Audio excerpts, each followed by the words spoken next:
So, hello, everybody. Welcome to Transformation and Transcendence Roundtable podcast. Again, here today is Ben Bennett Carpenter, life coach, Hey, everybody. Fareed Alazaba, life coach and psychotherapist, Hello, everyone. and Leah Dickinson, a life coach and psychotherapist. Hey, everyone. So, welcome. Today, I thought I'd talk about a fundamental concept that I've been sort of researching in more spiritual literature, primarily from the guide lectures, but I think it's lecture 232, Identification and Being Values. So the idea is we have two fundamental value orientations to life. And if you think about it as I begin to talk, you'll begin to see how this applies to each of us in turn. So one is the level of appearance values. It's how we do things to impress other people, how we're seen in the eyes of others, to raise our value in their eyes. In some sense, it's other oriented, how it's going to play, how it's going to come off. In other words, to make us look better, which is hence appearances. The other is our being values, which are related to the higher self, the core self, to love, to the idea of giving for the sake of something true and meaningful and helpful in and of itself, not how it looks, what it gets you on the outside in terms of fame or fortune or power, which may be in the interest of your vanity and self-serving and that kind of thing. So one is for the thing in itself in terms of love, caring, being for other people, giving to the planet, giving to others, as well as ourselves in the process. Because as we know, when we give to others, we give back to ourselves. But it is not other-oriented where we're focused on how other people see us and how we appear, but how we are, and then everything else follows, What you get in return, we're not even sure. And it's not necessarily that they esteem us or value us, but we're giving them something and we feel the joy or the pleasure of caring for life, for other people, that kind of thing. So one's inner oriented in the self, the higher self. One's outer oriented in terms of egoism, vanity, pride, that kind of thing. Now, many things we do have a complicated admixture of both. But if we focus on this in life and how we're being in terms of these different values, how we're orienting ourselves, we can begin to see a difference. We can begin to discern as we move forward in life the difference between the two. So not only is one, for God's purpose, for life's purpose, for this purpose of goodness and love, and the other for the purpose of vanity and, what we get in terms of esteeming for others. Other problems accrue from the different orientations. If we are other-oriented in how we appear to others is the most important thing, and what we do is for the sake of how it looks, how it shows, that kind of thing. You can see, if you look into the psychology of it, how doing these things for the sake of others, for the appearance value for others, gets you off-center. It gets you identified with the vision of others, with their, as Fareed likes to say in deference to Lacan, to their gaze at us, right? To their what they think of us. So our identity is fixed in their eyes, in their point of view, and where they're coming from. How they like us or don't like us or view us or esteem us or not. So we're always decentering ourselves. And what happens in cases like that, we betray ourselves. If we're stuck on that, we begin to betray ourselves for that, and we lose track of ourselves. We lose track of what we really want, what we really desire, what we really feel good about ourselves in life, and what the truth is of the moment in terms of what we're trying to do for the sake of pleasing an appearance. And this has dire consequences as an orientation. We don't know what we want some of the time because we're thinking, and even unconsciously, how does this play? How does this work for other people? Rather than, is this good? Is this fulfilling? Is this enjoyable? Is this helpful? Is this constructive? No. What are they going to think? Or how are they going to look at it? Are they going to smile at us? You see, so we're off-centered, and it's two dramatically different orientations. Another element to being other-oriented is that when we fail to get their esteem, when we're other-oriented and we're living for appearance values, it's like a death experience when we don't get it, because our identity is through their gaze. And if we lose their gaze, it's like a death experience. We're like that. It feels horrible. We can't stand it, because this is who we are. And if we're not there for them, and they're not shining their light on us through their gaze, then we're nothing. We're like nothing. We're either like horribly abject, or we're just nothing. So in either case, it's really wounding and terrible. Different than if you're self-identified and you do things and you live your life as best you can for the sake of being and truth, love, constructiveness, goodness, that kind of thing.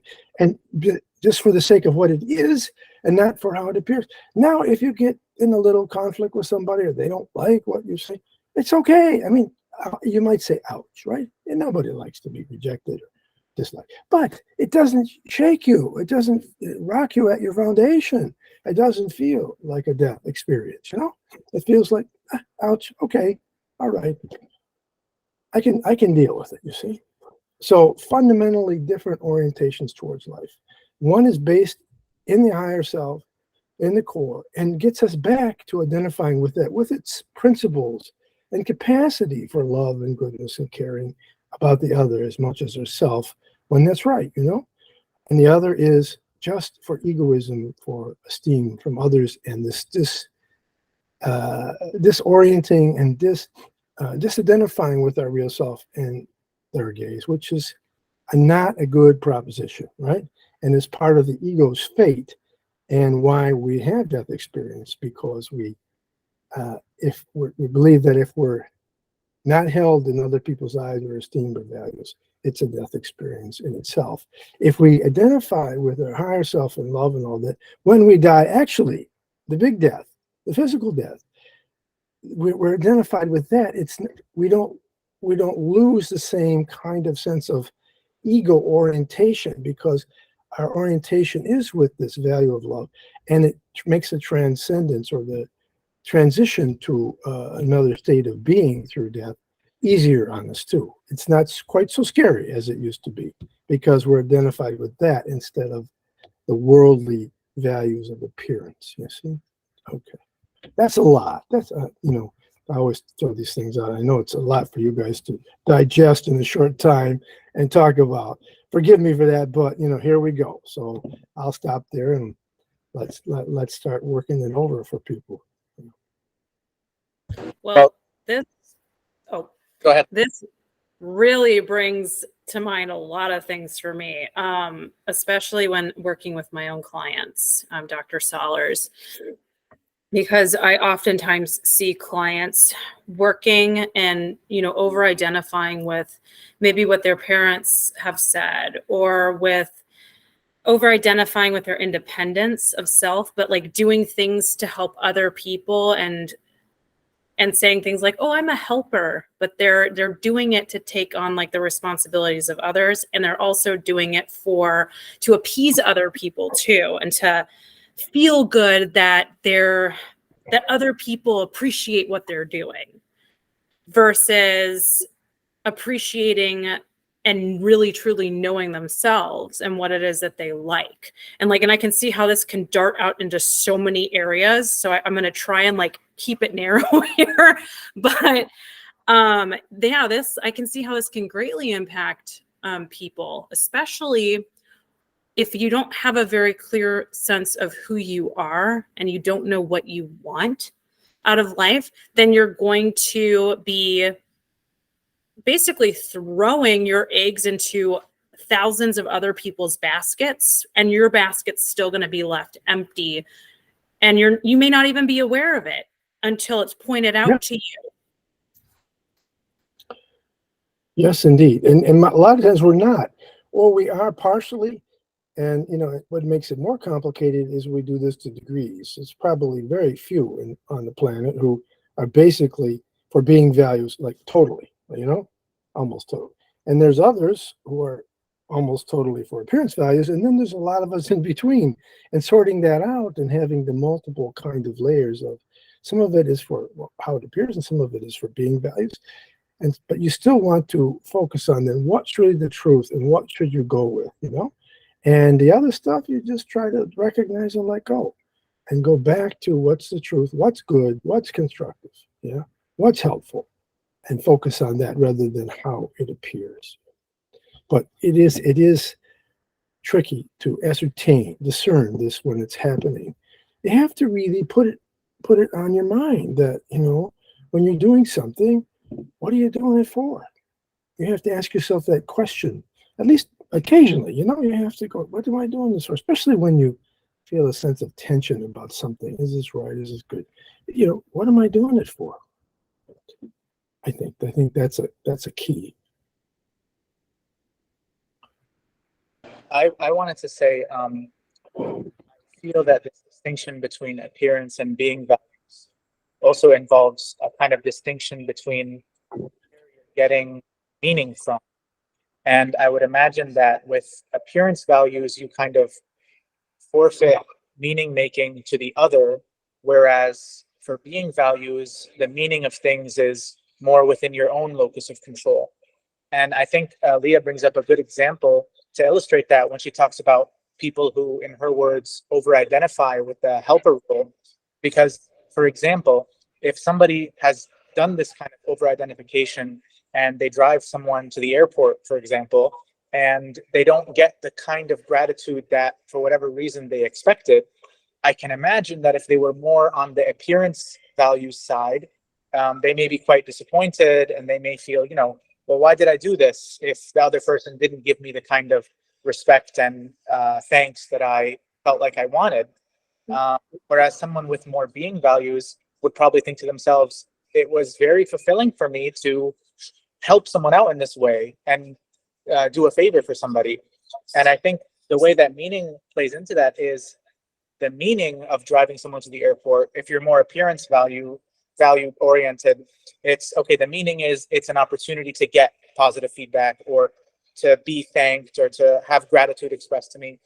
But if you're more in the being values, to use this example of, the ride to the airport, then the meaning of it is more of, it's a task that brings fulfillment. It's nice to help people. It's nice to be in service to other people, regardless of the kind of returns that we might get. Returns might be a nice bonus. It might be nice if someone expresses their gratitude, but just kind of feeling that it's intrinsically worthwhile to do so.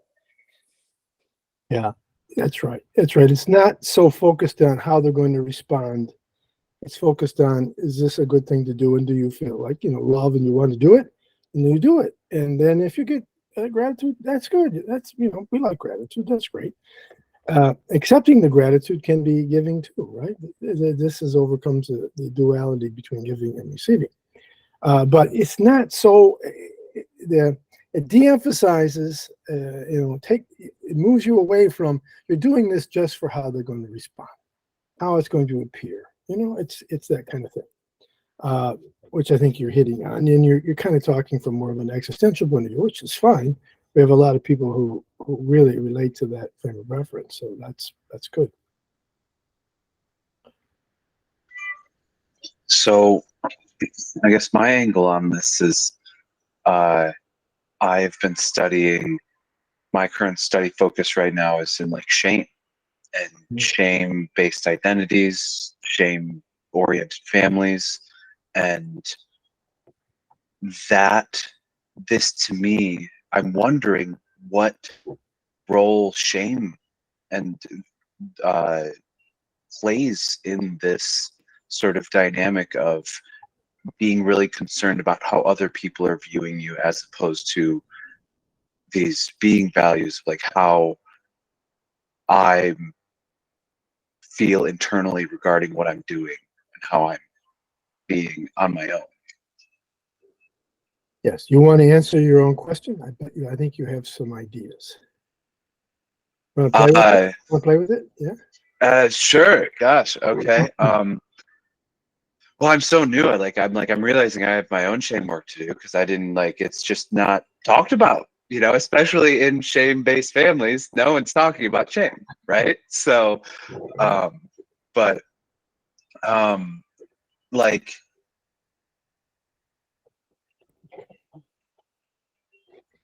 what the sense that I'm getting is that, okay, if you have really strong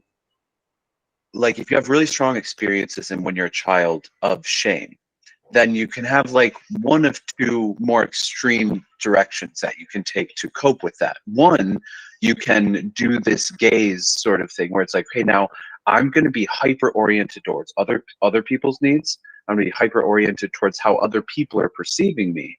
And then I'm going to build my identity and my actions and all these defenses that I have around that so that I can make sure to not feel shame because no one's going to direct that towards me. Absolutely. And then the other way I would think is that block it all out. I think that that's where I lean towards, that I just don't care what other people think.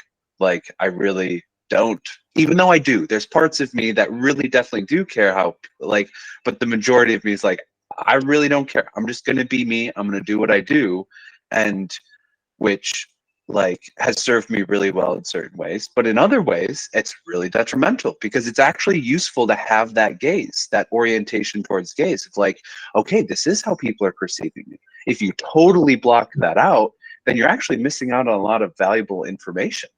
And feedback is great, but and life experience, you can put a kind of thin kind of cellophane veil between you and experience, without even knowing. It's a different kind of defense. Some people have stone wall kind of thing. Other people have this translucent kind.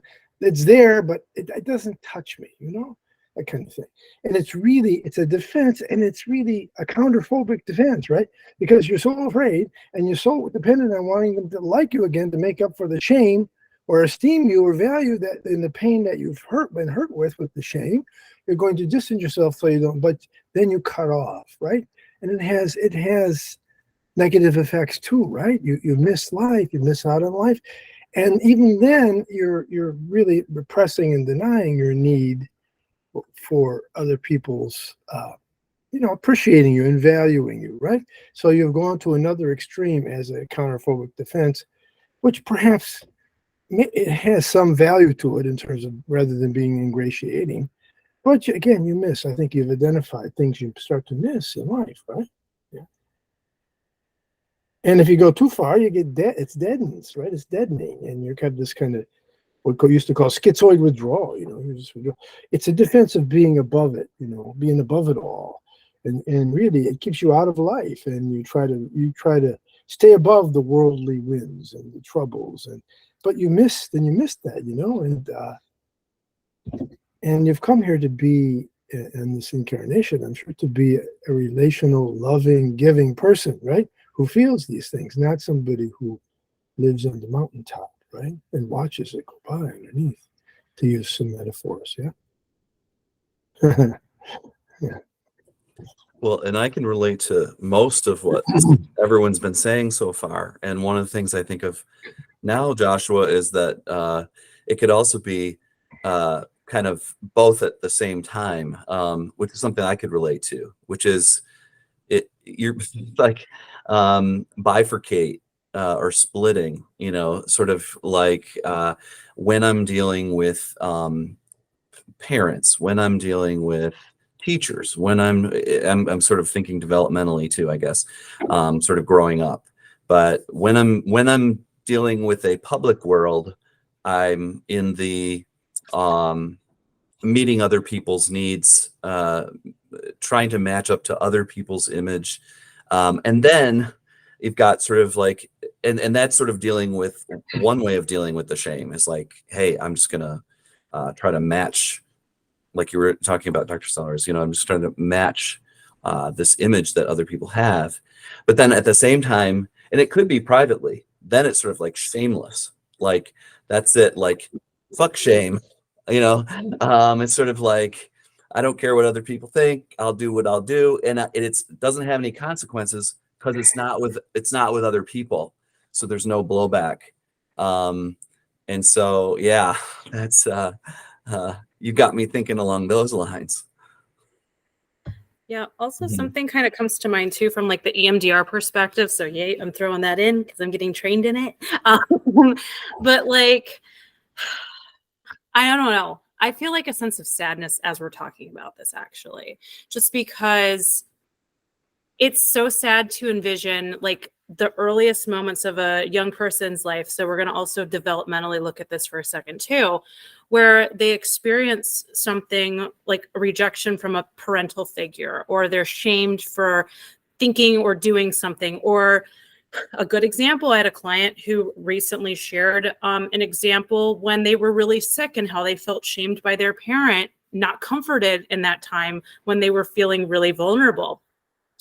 And so then you have that event and you keep building on it and building on it, and more events just like it, right? Like continue to occur. And so this poor young person starts to think, great, this is how I am. This is what I need to do to start protecting myself, to start making everybody else around me happy. So I need to build up a wall, a strong tower around me. I need to now go out of my way for other people and put aside and sacrifice all of my own personal needs for everybody else. And it's devastating to then grow up and be an adult and start to unpack this stuff, excuse my French, crap. Okay. And then, start unpacking this with your client, or, to people that we're talking to right now. It's a lot for a person to go through when they're young. It's a lot for them to go through as they're journeying into adulthood. And it's a lot to continue to unpack as an adult. So it really has a huge developmental belief discrepancy, and also damage to the sensations within the system of the body too. Like, even with working with my clients, we're hitting stuff from childhood and they're telling me, I feel pain in the back of my head. That's like 2 years of age.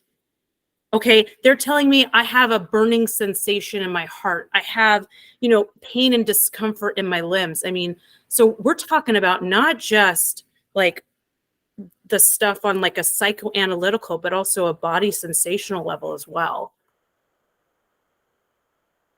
Yeah, I think These are body that members. that sadness, I really connect to that, Aaliyah. That's just the devastating sort of sadness that can come with that, and also partly because all of this, in a way, is rooted in good things, which are to meet the needs of others, or to, I mean, there's the basic fundamental dynamic there might be that we are trying to do what's good. We are trying to meet the need of, well, what does this parent need, or what does this older figure, or what do other people, our peers around us, need? I mean, it's all starts, maybe it starts with just a natural, legitimate need to meet other people's needs in a social environment. So, but then things go haywire. Mhm. Yeah, Well, it becomes the how it appears and how you appear to them that becomes elevated in what you're trying to do and how it plays, rather than maybe they don't care, maybe they're not very appreciative, but you're trying to meet a need anyway. That's not how that goes. This orientation, appearance values goes for how it appears, you know, and sometimes it's how it plays, even when you're not maybe meeting their needs very much, but you're really oriented towards are they going to think you are, or that kind of thing, like selling them bait and switch kind of stuff. Anyway, go ahead. yeah. So Ben, I'm glad that you brought up this idea of trying to identify what the positive origin, I call it, is. And again, I think it reiterates that shame in and of itself is not a bad thing. Shame to me is a social mechanism that's used to regulate behaviors. I also see it on a spectrum where, in a way, shame is the threat of exo communication. You have a community of people, you want to regulate their behavior. Shame is that kind of lever that's like, okay, well, we're pushing you towards exo communication, you better stay in line. So in that context, I think the positive, benign core of shame would be belongingness. A child wants to belong to their community. There are strong evolutionary reasons why this would be advantageous for the child to have that network of care and support. Shame and our reactions to shame are, I think, the result of our need for belongingness, wanting to belong to a group, and then confronting these parts of society that either for a good reason or bad reason shame us. Because again, there's good reasons for shame. There's a reason why the adjective shameless is actually a bad thing. We should really reflect on that. Like, for all of the negative connotations we're attributing to shame, you would think shameless is a good thing. Shameless is a bad thing. It's good to have shame in certain contexts. But I think the way that this relates to appearance values is when you have a child, Leah, in the example that you brought up, who is having these very core experiences early on, I think what happens is they kind of develop this very strong, overactive social perception monitoring system where they're really concerned about how people are perceiving them. And from that place, they develop these appearance values simply as a way, as Dr. Soller said, to appease others, to make sure that others' perceptions is not going to evoke the same shame response that they once experienced as a child. But what I'd like to bring to the group's attention is this idea of like, this is a value that's rooted in fear. This is not a value that comes from the deepest part of yourself, from an authentic part of yourself, or maybe even a spiritually in touch part of yourself. This is something that comes from the fear of shame and the fear of negative emotion. And I'll posit it to you guys that a value that comes from a place of fear is actually no value at all. It's just a reactive response and something that we might value insofar as we give it a lot of attention. But I would make the claim that actually it's not like in these cases we're moving from appearance values to being values. We're moving from a facade, an artificial construction caused by the fear of anticipated shame, into being values, being rooted in who we authentically are, who we can be. And Leah, I'm glad that you're doing EDMR and or EMDR and studying that, because I think this therapy space and coaching space can be a really rich opportunity for people to move away from that reactive fear-based appearance values and into a more sort of genuine, authentic, spiritually connected value set that they'll have for the rest of their lives. In higher in spiritual schools, as people advance, fear is considered a fault. That's a funny thing, and you don't want to shame people about their fear. But when because fear suggests you're always running from something, and in higher spiritual schools and in, I think, advanced psychology, you want people to develop for resilience and for resilience and kind of there's a word for it, like acceptance, tolerance of distress, and that you want people to develop emotional diversity and radical acceptance of feelings as well as thoughts, so that people can feel negative feelings and not be so terrified of them, and accept them and use them as teachers and use them as guidance and use them as signposts to point to things that you need to be done. And the idea is that no experience comes your way as you advance that really in some way you haven't drawn to you. And in some way, even if it's very painful and your conscious personality doesn't want it, there's something your unconscious personality is trying to get from that to advance itself, even if it's a very difficult fate. But you're still trying to get something from that. So nothing comes your way that you don't really need or want at some level of your personality to become more loving, more kind, more generous, more fulfilled, more self-realized. That makes sense. So when, instead of running from fear, or running from difficult things, running from pain, not that you want to run into it and say, oh, I want to do that. No, but when it comes, you breathe, you try to accept it, you try to feel it, and you try to move with it and learn from it and move through it that way.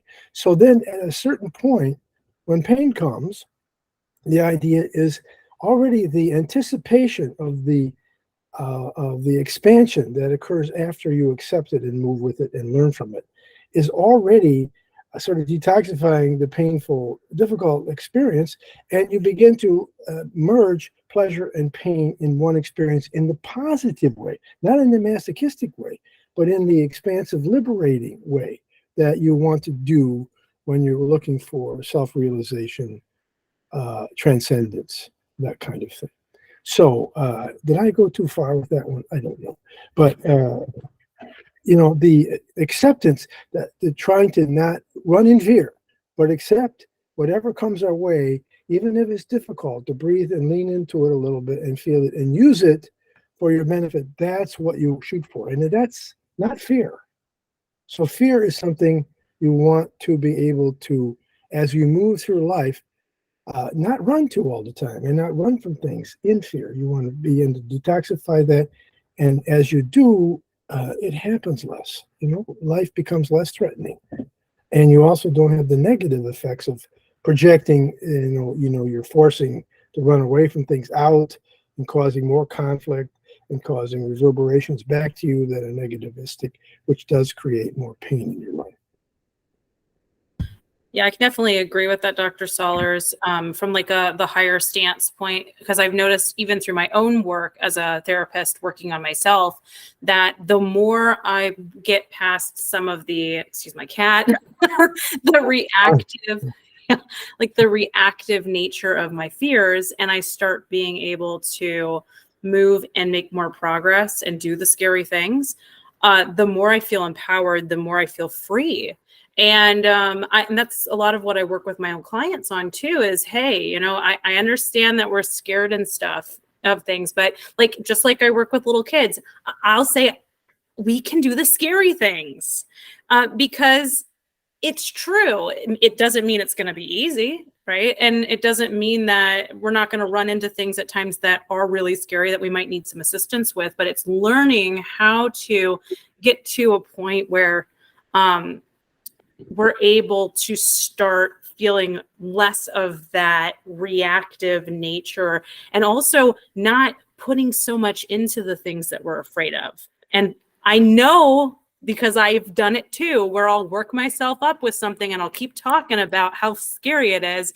And I've been even called out on it, like, you think you might be making this even bigger than it already was? And I go, yeah, I was.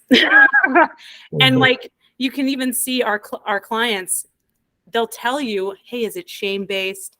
Hey, is it something else? Just by their reaction. So if they go like this, it's like, yeah, they're beating themselves up, right? Kind of like how I just demonstrated a couple seconds ago. But it's stuff to be paying attention to. So, Yeah.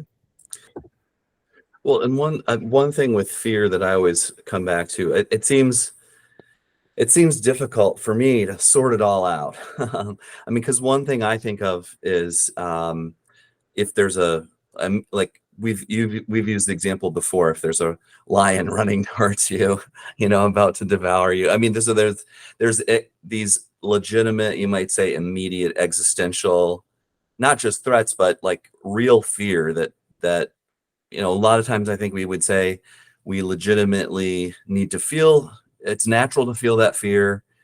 It's Freed several times over our sessions. It brings up evolutionary psychology. I mean, it's built into our evolutionary psychology and biology to respond to those situations.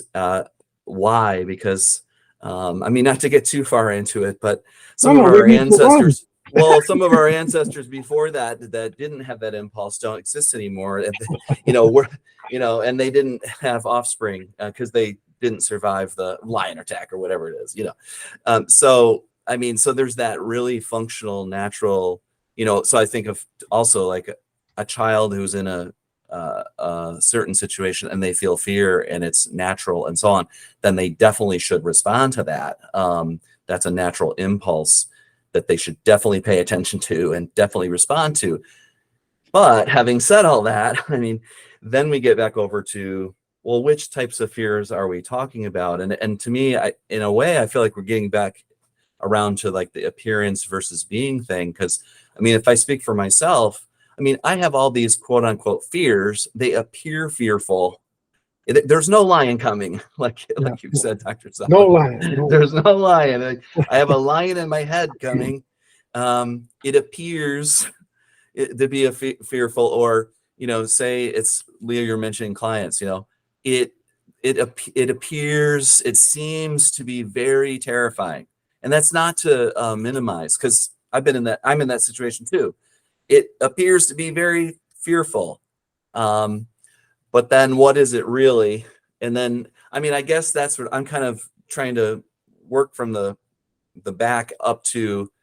I feel like if I'm doing this kind of work, brainstorming myself here, I kind of feel like I'm just getting up to the starting point where you started, Dr. Sellers. It's like, okay, all right, now I'm ready to. And I could even say, if certain people are in a certain state of in life or in being where this is me just imagining something now, but there actually is a lion coming, and a person's at a certain point in their life and they show no fear. Who knows? It could be a lion trainer or something. I don't know. but they show no fear. And on the one hand, they get mauled, or on the other hand, the lion, I don't know lion biology, but the lion detects that they're not fearful, and so they lay down peacefully. I don't know. I'm fantasizing.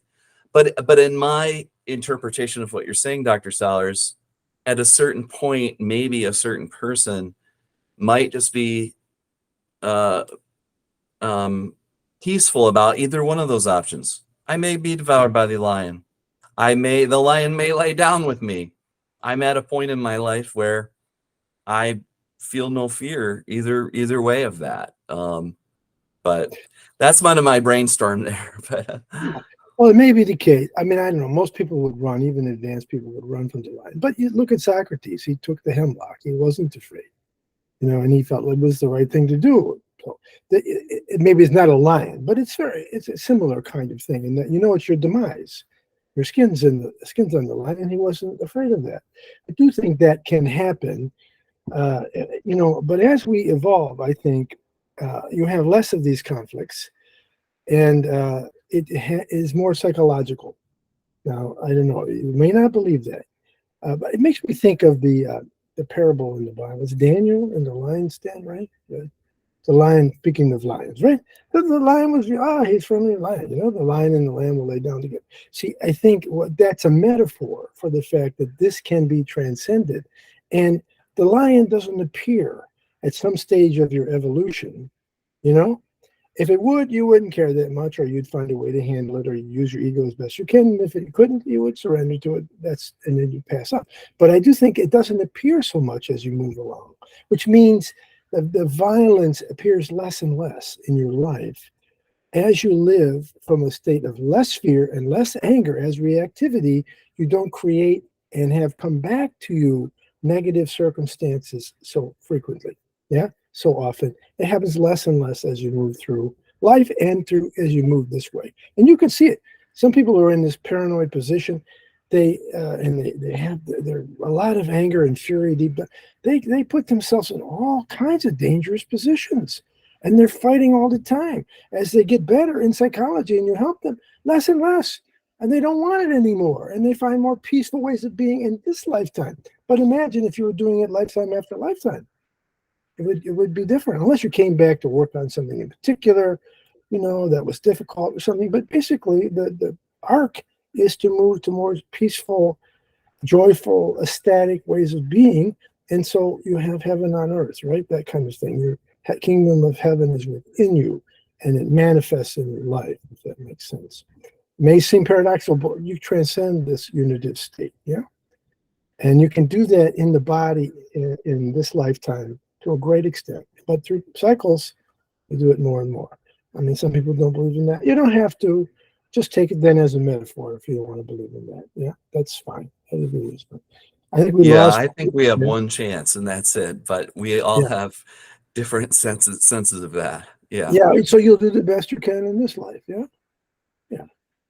That's good. That's good. Okay. All right. Well, thanks everybody, and have a great week. Farida already had to run off, so thank Joshua. Leah, Ben Bennett Carpenter. We have a book out. It's called Food for Thought, Psyche, Spirit and Soul. And you can get it on Amazon, Borders, all that kind of stuff. Not Borders, the other one. Anyway, it's online. You can find it. Also, if you want a life coach to help you with some of these things, your fulfillment, your advancements, your sense of resilience, your advancement in your career, any of these young people can be of help. And just type in transformation and transcendence life coaching. Transformation and transcendence life coaching. They'll reach our coaching platform and take a look. Okay. Thanks. Thank you. Bye-bye.